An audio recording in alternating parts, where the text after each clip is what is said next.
Fresh from the romantic themed performance we have here sa backstage, Kakay, Patrick, and syempre Coach Angel. Yes. Coach, paano mo naman na-incorporate yung movie theme, yung The Notebook sa choreo na ginawa? Honestly, it wasn't hard to incorporate the movie dun sa song also.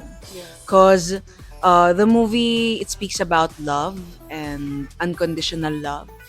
Something that is parang kumbaga until the end. And the song as well, it translates to that.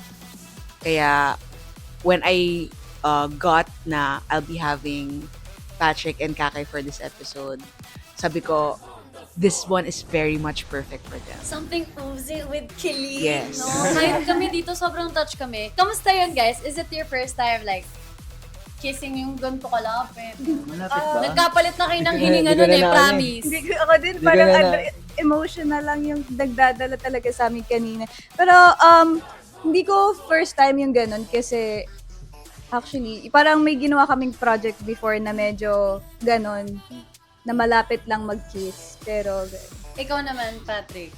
This is my first time po na ganun kalapit. Na-enjoy na. Hoy! But guys, bukod doon sa kissing part na yun, that's something new for you guys. May parts pa ba kayo nahirapan, na you needed more help from Coach Angel? actually, nung ginagawa namin tong piece na to, ang dami namin, sobrang kailangan linisin.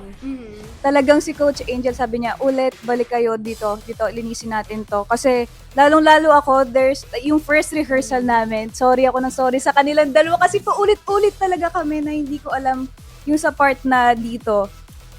Yun, hindi ko siya makuha nung oras na yun. And sabi ko talaga, Coach, babawi ako. I-reviewin ko to sa bahay pag uwi ko. And yun, Ang galing, ang galing. Congrats, Coach Angel! Yes, congrats.